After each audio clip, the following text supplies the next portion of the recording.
My name is Micah Joel, and this is Troy, and we'll do a little more introductions later, but as soon as we get our slides up, we'll begin. And the session we're talking about today is going to cover the console, the Salesforce console, formerly the Service Cloud console, also sometimes called the Sales console. But the truth is, it's all the same thing for us. Can we have our slides up, please? All right, so the Salesforce console, as we mentioned. As with every presentation you've seen over the last couple of days, and the next few as well, we want to remind you that as a publicly traded company, we may make forward-looking statements, and we want to make sure that you make purchasing decisions based on current product available today. Today we'll actually be talking, as far as we know, about all current stuff, but occasionally we may allude to something that's coming soon. Yeah, thanks, Micah.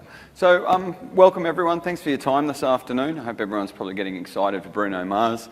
My name's Troy Sellers. I work with the platform team. I'm a principal platform specialist in Asia Pacific. So I sort of cover up into India and China and down through Australia and New Zealand. So I get to spend a lot of time on aeroplanes and see a lot of down in the southern hemisphere. It's quite lucky for us to come up and join you guys up here in San Francisco today. I do a lot of work on the core platform stuff and some of the coding things that we'll talk about today. We sort of put together with myself and a couple of colleagues as well. And I'm Micah Joel. I'm the Principal Service Cloud Specialist for Asia Pacific. So my job is primarily to work with customers who are interested in customer service, and a lot of that work involves the Salesforce console because that's a major part of the Service Cloud capability. I've been with Salesforce about 6 years. I'm also based in Sydney, though you wouldn't guess it from my accent, so I'm also very happy to be here talking to you today.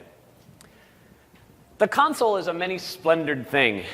There's lots of different things you can do with the console, and really the purpose of today's session is to introduce you to some of the concepts, some of the pieces of the console, and some of the things that you can do with it.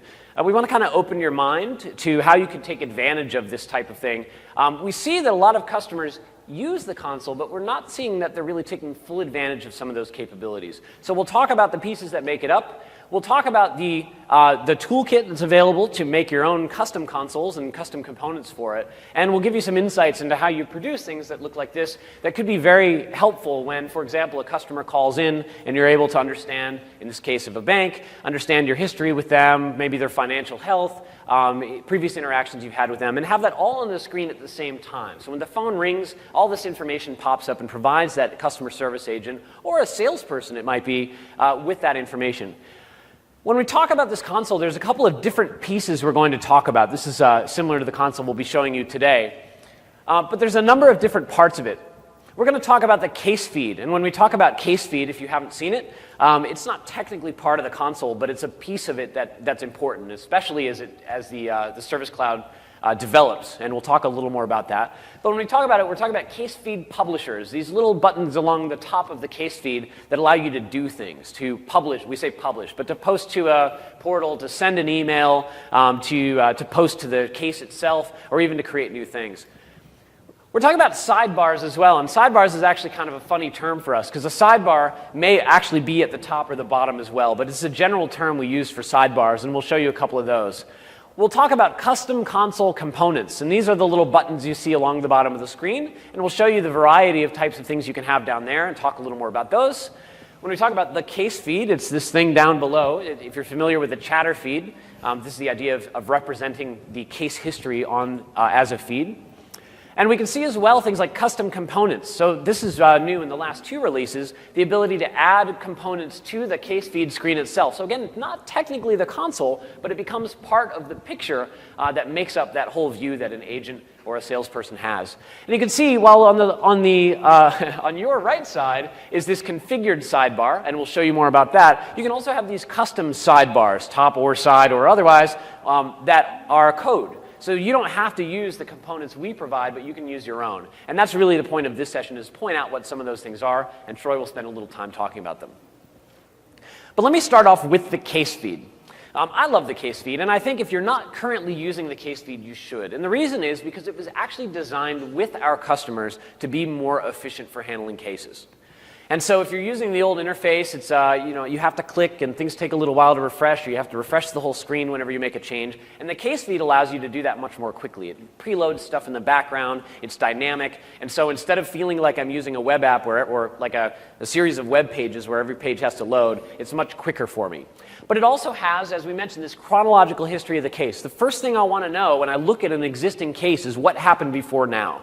And on the traditional Salesforce interface, you have to look in a couple places. You look at the activities list, and you look at the emails list, and maybe you look at the case history or the audit trail if you have that enabled. And they're all different groups of interactions. And so what the case feed does is it puts those all in one chronology so you can see that history.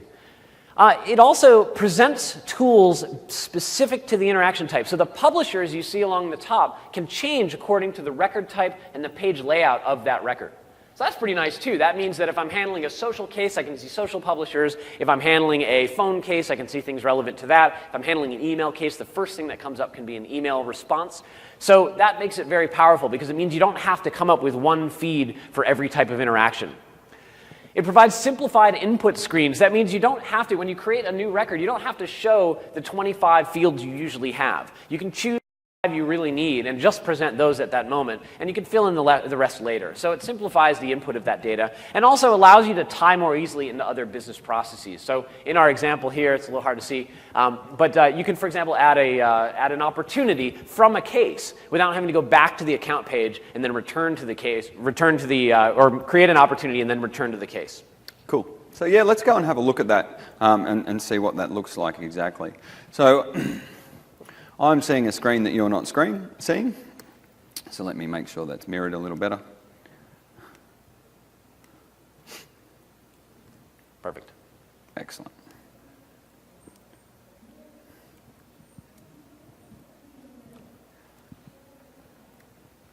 So what happens now, I'm a service agent, I'm logged in and I've come to start my day and I'm going to work some cases here. I can see here there's a case that Larry's got open here with us about some headphone padding. And as I open up, you can see there's a few different things that are available to me here. What we can see with the case feed itself is down here is exactly what Michael was talking about. Here's this chronological list of all the things that has been happening on this case. So at an instant, I can see that Tim Service is the last person that's touched this case. They've had a conversation with Larry. Looks like it's been through the community success portal. Hey, Larry, can you just attach a photo? Larry's attached a photo, and I could continue to work that. You can see as I go down, it's fairly simple. This is the new Winter 15 layout for the case feed. So this is sort of a brand new look at how the case feed would be visible to users here. If you see a few other things inside the case feed here, I can see over on the right-hand side here, here's sort of the buttons. So if I configured those custom buttons on my case layout, they're still available to my agents here. And again, don't despair if you like your old case layouts, they're here as well. So it's not like this is a replacement for that UI. It's sort of just a different way we can look at it. Coming back to the case feed, again, there's just some nice tools if I wanted to sort of expand and contract everything here again and sort of run up and quickly get up to speed on that case, so I could do that there. If this was a particularly challenging or complex case and perhaps we'd had a lot of interaction, I could come here, I might be on the phone and Larry's, hey, I sent you an email, and I could come and filter and say, hey, this is just, give me a look at the emails here and quickly get to that information that I was looking for. I could come and look at perhaps some of the call logs or perhaps some of the case notes that some of the agents had made. And again, everything when I filter in here is also displayed in that chronological list. So it's really helpful for me as an agent to sort of have that conversation with Larry and say, look, I know where we're at. And give that better experience back there as well. Of course, and you know, as Michael was mentioning, some of these features inside the publisher actions here are just the actions that have enabled us to do this. You can see that if I wanted to write emails or change the status of the case, I could see that here. But as he was talking about, here's this idea of let's create a new opportunity. And this might be an opportunity to sell, maybe upgrade Larry some headphones or perhaps provide some replacement parts. And again, I could quickly and easily come in here and just create 4 quick and easy fields for my service rep to update that information and get that back into the system as well. You know, we help Larry close the case and move on with our day. Okay. So next, let's talk a little bit about the next slide, which is sidebar components. So as I mentioned before, so there's configurable sidebars and there's custom sidebars. And in the last 2 releases, there's actually been a lot of changes. We did this session last year, actually, and there's been a lot of changes since then, 3 releases. And one of the main things is you can now configure sidebars with multiple components without having to code that. Last year, we wrote a bunch of code to put multiple components in there, a map and a list and some other things. But you can actually do that using configuration today. And you can decide how you want that represented as an accordion, as we see on the left side, or as we see some tabs on the right side. You could do a stack where they're all there and you can just scroll through them. But that's all done in configuration, and Troy will show you how that's done. What's really nice about these sidebars is you can use them to optimize the service process. And again, because they are dependent on the type of interaction we're having, you can decide what type of information should show up accordingly. If it's a billing case, show me their last 5 bills and whatever products they have. If it's a technical case, show me their last 5 cases. But also, don't be limited by just showing information. Because of the Console Integration Toolkit that we'll talk about a little bit later, you can also make these things dynamic. And you can make them aware of what's happening during this interaction, which tab that agent has open, which case they have open, which customer they have open at that moment. In fact, what tabs do they have behind the scenes, and it can understand those differences. And as a result, you can have these dynamic components that do things, for example, like allow you to send an email to multiple different places. You have three cases open and they're similar, you've reviewed them, put a little email publisher in the side, and then you can send an email to all 3 of those at the same time, because it will understand those are open and it can take action on those. So there's some really clever stuff you can do around that. Also, they're responsive components, and the configurable ones today are responsive horizontally and vertically as well. So that means when you create a component, you don't need to worry so much about fitting it into the number of pixels you have, or if you add another case, is it going to push something down or cause a scroll bar. So we've created these responsive components so you can easily just say, give me a case list, and I don't care if it's 1 case or 10 cases long, and we'll be able to see that over in the sidebar. So let's go and have a quick look at where we'd set that up inside your Service Cloud, inside the console here. So you can see, if I've just sort of pop open here, we've actually got our case set up here, our components here. And these are the ones that are out of the box. So you can see I can start to provide some details about this case. So we might look at the case feed here in one panel and see some of the standard case layout feed, page layout feeds here on the side as well. The obvious one we like to think about here is the knowledge. Okay, let's just give us a little bit more room here and remove that header one. And again, you'll see one of the things about the console which I quite like is as I get a little bit more familiar with how the console works, I start to understand how I can sort of change the user interface as well, just as an end user. But you can see the Knowledge One widget, again, the sort of the latest version of the Knowledge Publisher here in Salesforce. It's linked back to the case. It's found out that this is about some headphone stuff, and it's displaying those articles that are relevant to me straight away. And again, I can take some actions there as well.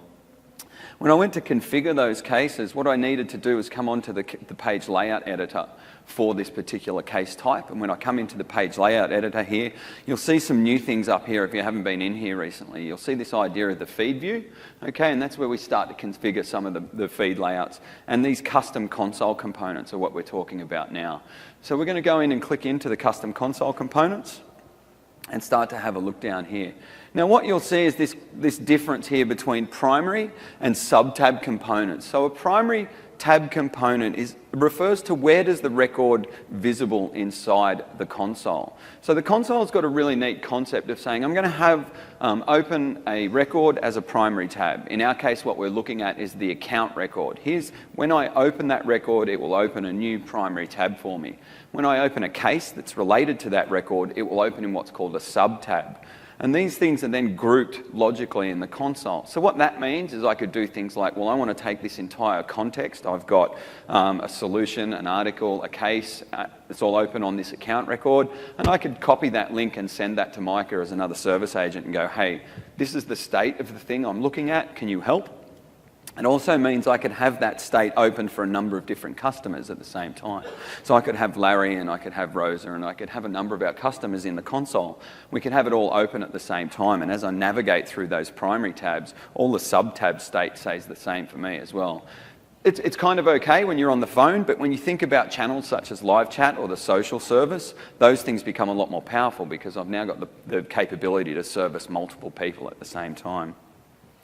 You can see what we've done down here is we've added into the sub-tab components here. And again, there's a lot of different things you can put on the page. There's actually 8 different regions you can add these components to. Now, if you're going to add components to all 8 regions, you've obviously got a very large monitor, or perhaps you've got some not much detail in your record. So you probably won't use all 8 components in one time. But you'll see that top piece that I hid, that was one of the components. It was on the main primary tab, and I've added some components here on the right tab. As Micah mentioned, last year we had to write all the code to do this, but this year we came in and we can just now select. We can configure things straight away here in Salesforce. And you can see out of the box I've got things like a lookup, the knowledge widget, some milestones or some files. We can even start to look at things like case experts. I add some related lists and I get to choose from all the related lists that are on the case about which one I'd like to put in here. And you can see I've just added a few things that are related lists to this particular one here as well. Of course, if you'd like to have some kind of customization, this is where you add your Visualforce pages in. We'll have a look at that in a little bit. And of course, I could bring in things like Canvas applications as well. One of the really unique advantages of using this kind of setup in the console is I could have my account, I could start to look out into other systems. Perhaps we've got an ERP system, perhaps we've got some kind of back-end provisioning system or something like that, that we'd definitely like to expose to those end users. And we can put Visualforce and have Canvas apps in here as well. Okay, so one of the things that the console's really good at, and Micah and I talk to a lot of customers about this, is a single pane of glass for end users.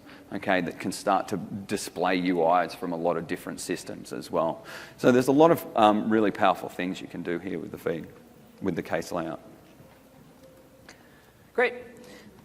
So the next thing I'm going to talk about are these custom console components, the thing along the bottom. And I think these are probably one of the things that are least taken advantage of in Salesforce. I don't see very many of them. I don't see a lot of customers using them. And I wonder why, because they're actually very valuable.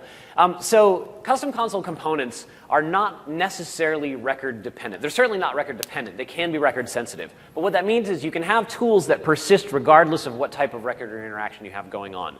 What I have here, for example, is a little thing I threw together that's basically a list of links that take me to other resources. They may not be integrated with the console. I might not have a tab for Salesforce Trust, but I may talk about it often or refer to it often, and I can quickly click on that, and it'll open up a new tab in the browser, and it'll take me to that page. Now, that's a very simple one, but there's plenty of others. You can see one down there, Agent Stats, where we can see dashboards, or we could have notes, or you can have really anything you want down there that persists through that interaction, but it can also talk to the record that you have open. So you can provide tools and tool sets that allow your agents to do stuff that they may do quite often.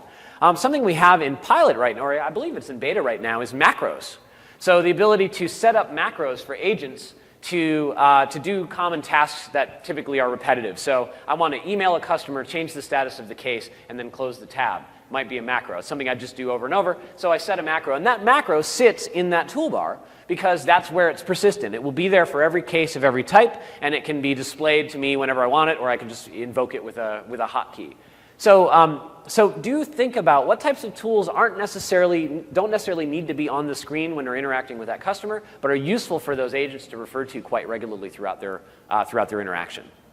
So let's go and have a quick look at what we're talking about here. So I'll just go back to my page layout, my console here. And the first thing I did want to sort of point out, and maybe we haven't asked the question, has anyone used the console? Has we got any console users? That's good. Has anyone changed the colors yet? Okay, I don't know if anyone's noticed, we put some black in there to make sure that that stood out a little bit, but as of the latest release, and you'll see the NA17 service has been updated last week. I think we did the release here. But now you can start to bring a few more of your branding into the console as well. It's a little thing, but it's quite nice as well. So you can see across the top and down the bottom, we can start to put a little bit of branding in here.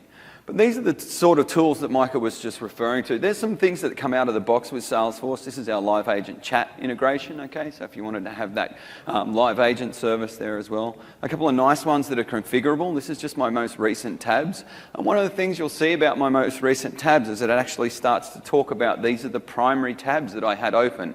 And you can see on Larry Baxter there, maybe you can't, maybe I need to scroll that a little. But if we have a look at Larry Baxter's there, you can see that not only did I have Larry Baxter open, I also had 3 sub-tabs open. And again, so that's that idea of preserving the state of what the agent was looking at, and maybe I'd like to go straight back to that as well. Micah's component here, this is a customization, and you see how it fits really well right next to the most recent tabs. The most recent tabs component comes out of the box from Salesforce. This is a customized one. And again, as an end user, doesn't mean much to me whether that is there or not, but I can start to drive links into other parts of the system if I'd like to do that. Really easy to configure those things as well. We've got some others in here, a nice little notepad. I might just want a little scratch pad to take some notes. Perhaps I'd like to expose some dashboards here as well, and I can start to put some of the dashboarding tools in there straight out to my end users. One of the things I like quite a lot here is this little scrolling component we've got down the bottom here as well. Really nice to be able to push that kind of information out to your service agents as well. There might be an outage that everyone knows about.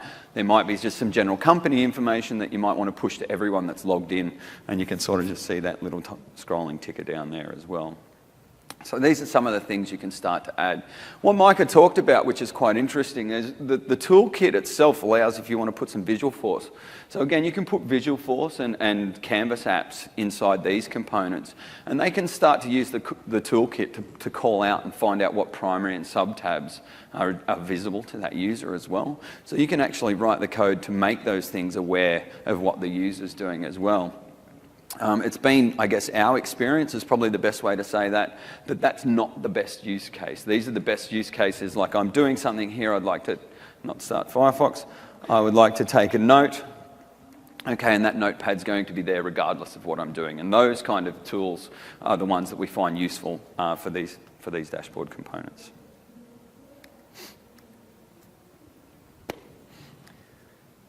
Great. Actually, I think over to you to talk about That's integration. back into me. So we'll talk a little bit more about the integration toolkit, and we're going to have a look at some of the code and how this works. Have we got some toolkit developers? Has anyone seen the JavaScript libraries that do this? We've got just a few raised hands. So just a quick introduction. The console itself behind the scenes is a number of iframes. Okay, so if you look at the HTML that gets rendered, there's a whole bunch of different iframes in there. And one of the challenges that an iframe presents to a developer is that you can't sort of talk in and out of that container. It's very hard for me to say, go to the parent and do something. It's actually one of the things that the browsers and all the browser manufacturers stopped us sales engineer hackers doing a couple of years ago, because it's a bit of a security hole. So what the JavaScript library that is the integration toolkit allows you to do is it brings in a JavaScript eventing model. Okay, so I can subscribe to and publish events to other iframes, which is really nice. So I can say, in a little component, tell everything else I've written that's published in other iframes to refresh. Okay, tell everyone else that this little component is now looking at the account with this ID number, things of that nature. One of the things that's in the toolkit itself is a whole bunch of sort of out-of-the-box methods. Please go and get me, what's the primary tab's got focus, what sub-tabs have got focus, where am I in the application, all these different things that are provided inside the toolkit. There's other methods in the toolkit that allow us to do things like the CTI integration. Okay, so you can put a soft phone inside the console and do things like drive screen pops and stuff there as well. You can get those application level console components in there. You can, build your own live agent. Okay, so there's a live agent sort of function that comes out of the box, but if you'd like to provide sort of different functionality out to your agents that are on the live chat, you can definitely sort of customize those things and use the console event to do those things as well. So there's a lot of different things that are available. One of the things I wanted to sort of walk through today was this idea of extending the console. And we've got a couple of things to show you. We've got a console extension that you'll see on the right-hand side there that's actually written by another colleague of mine. He's sitting down the front. Give everyone a wave, Kev. We've called it the Slick CTI, but it's this idea of how to reach into different parts of the system and just display different sort of custom console components. And it's just an example of how, if you didn't like those out-of-the-box console components, you could start to build your own. The other thing that we've put together is just a bit of an example about how you might reach out into external systems here. And one of the things you can do, it's a really simple application we'll walk through, just takes an input of an RSS feed, loads that in a custom object, and then lets that end user sort of navigate to those RSS feeds. Okay, so there's a couple of different ways you can do that. What I like about the console, and especially when you think about sort of these single-page app frameworks that are available for available for development today. So this RSS feed's using Angular. There's a really good, I guess, use case for doing integration at the client now. Okay, so 6-7 years ago, the JavaScript required to do that would probably break your browser. Okay, and all your integration had to happen in the back end. But today it's completely opposite. You can actually do a lot of integration through the UI. And it gives you a couple of advantages to do some nice things. The first thing is it allows it to be really personal. And this RSS feed's a good example of that. Every one of the users that uses this RSS feed would have their ability to add their own feeds to this, okay? Because it sort of combines the idea, I'm going to have some custom objects in Salesforce that have got, record owners and those kind of things. And it also provides me the ability to then call out, and rather than do that integration from Salesforce, do it from the client. So we'll go and have a quick look at how that works.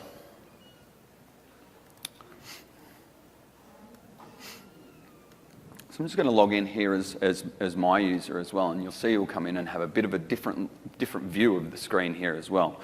So I've come in and log in, go to my case list as well.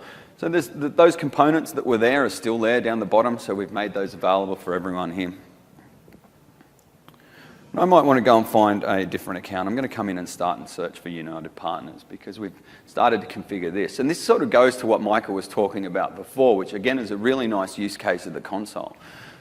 This is now a commercial account. Before we were talking about Larry Baxter, obviously one of our customers, but now we're talking about a commercial account. And you can see that the page layout here is completely different as well. So we've got a bunch of different actions available here. We've got a bunch of different side panel components as well. So not only can we get a little bit of reuse if we want, but we can also customize these to the user or to the account and the page layout types that we've got. Over on the right-hand side here, you'll see it's kind of the same stuff, but it's a little different. We've rendered it differently. We're doing this in code now. I can start to see related opportunities. I've got an integration with a Google map there up onto nearby locations. Any related cases we might find inside the system, and you can start to obviously think about the Apex logic you could build behind that and start to think about, well, how do we search for cases and how do we find related cases to it and those kind of things as well. So again, nice and easy. This one's actually nice and configurable, and at the end of the session, guys, look, I see a couple of people sort of with their phones and stuff out. Don't worry about that. We'll publish the slides as soon as this is over up onto SlideShare, post them into the Success Dreamforce app, onto the chatter feed for this session. And in those slides is a link to all the code artifacts and stuff that we've done this. So there's one of Kev's GitHub repositories, and there's one of mine up there as well. So you'll be able to get all the good stuff here as well. One of the other things you can start to do again with the console is you'll see that these layouts are nice and pardon me, manageable there. But again, just a nice little click, and you'll see that the way this is sort of now starting to open my feed here in context for me. And this is a really good illustration of how we can start to combine standard out-of-the-box pages of Salesforce, this details page, those case pages, and custom pages that we build here as well that are Visualforce.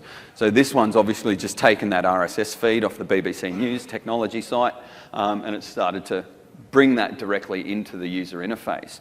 And what I quite like about this approach, and we do this, we show this to a lot of customers, definitely down in Asia, is that to an end user, it's just the same system now. Okay, and you can think about, okay, well, maybe I've got a Canvas application in there. Maybe that is my provisioning system in the back end. It's a really nice experience for me at the end user to think, well, all I go here is this browser, and I start to look at that. So let's go and have a look at some code, and we'll see some of the moving components there. So what we're looking at here is the Visualforce page that is that RSS feed component on the left-hand side that we looked at. Okay, and it's a fairly simple application. There is some of my fairly rubbish CSS code. I'm not much of a front-end developer, unfortunately. You can see I've pulled in two things from the Google libraries, which is the Angular libraries. Okay, so just a little bit of AngularJS here as well, and a little bit of the Bootstrap CSS as well to give me a little bit of a helping hand there. I've created all this different stuff here is all UI code. Now, for those that are unfamiliar with Angular, don't get too hung up on this kind of stuff, but I've created an Angular application there, and I'm passing in a few different things to the application to get loaded up here. What's really interesting about what's happening here is over here. When I look at my feed service, the first thing I do, for those that have sort of played around with it, is when I load this page, I actually call into my Apex controller. And you'll see here, I'm using now a lot of Visualforce remoting. Okay, one of the interesting things about, sort of as an aside here, when you start to use front single page applications, is you'll start to use a lot more of this Visualforce remoting and less of your standard Apex controllers. It's definitely the case with some of the things that I'm doing now, and further on into the mobile space as well, that I actually really get very sparse controllers and a lot of just more sort of remoting actions and things like that. But you can see what I'm doing here is I'm calling out and saying, when you load this page, all this is doing is coming in and saying, hey, go and find all the feed objects that that this user has saved and load them into that sidebar for me. If I come over and have a look at the controller that's backing that, you'll see that there's absolutely nothing going on here in a synchronous manner. Here is my constructor, it's empty, and that's all I do. Everything else here is actually a Visualforce remote action. And it does some fairly simple things. The first one here comes out and says, give me a list of these custom objects, where I select a few things, and I load that in.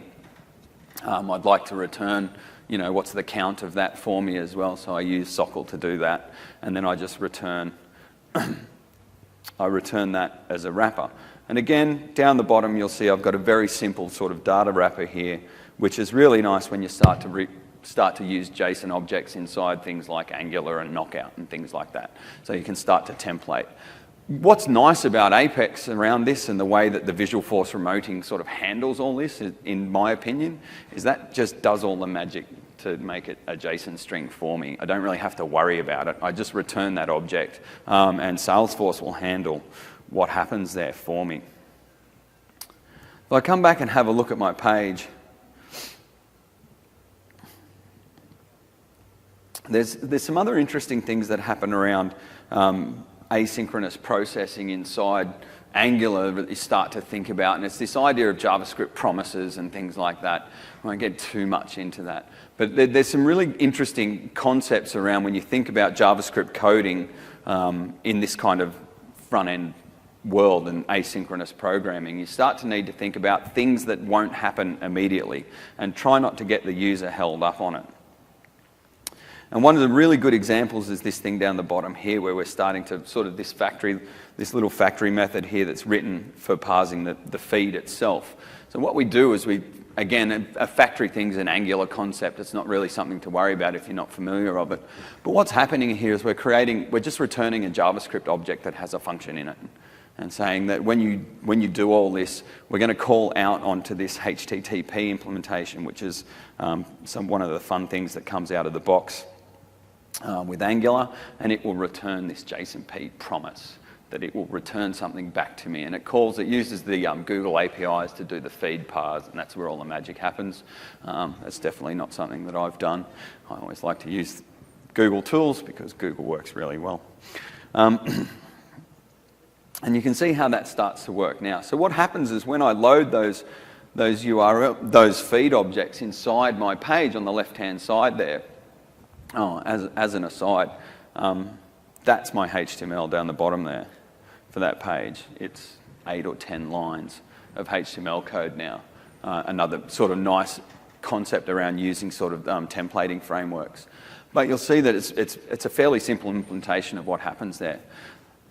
When a user clicks on one of those feeds, it calls another method up here that talks about somewhere open feed. An open feed is where we start to see the Salesforce console and the toolkit get used. So you can start to see here that I pass in the index and it pulls out of that feed. What is the first thing it calls is this Salesforce console get enclosing primary tab ID. Okay, so that side tab is unaware of which primary tab the user is looking at until you make it ask for it. Okay, so it will say which is the primary tab, because remember I could have 4 different account objects open. Okay, that's one of the great things about the console is I can stack all these open records and I sort of never leave that single page. So I pull that primary tab ID out and then I say in that primary tab open this RSS feed as a sub-tab of that primary tab. And again, you'll start to see that everything in the console as well, and the console toolkit starts to happen in this asynchronous way. You sort of, you pass these things other functions to execute, these callback functions that get executed for you. Really nice and easy to work with. Similarly, if I sort of had the little remove feed function as well. Remove feed does a couple of things. It looks for the feed index and it removes it from the view model in Angular. And then it calls another remote action and says, now that I've removed this, go and remove it from my data model that sits in the back end there. And it does some other things now with the console toolkit. It sort of just closes that tab. Okay, so there's a lot of different ways you can interact with those kind of things there. You'll see my error handling probably needs some work. The add feed and remove feed controller actions, again, remote actions here in JavaScript. In Apex, sorry, I always get confused. Remote actions that just do exactly what they say. One of those will add that feed, create it, and return that object back. The other one will remove that by the ID of the Salesforce ID there. Last but by no means least is the sort of the main page that just displays that information. What's really interesting, I think, to understand about this is that it's itself another Angular application. Remember, the console itself is completely unaware of all the other windows because they're all iframes. So we need to reload and reinitialize Angular in this and start again. Again, we do some fairly simple things.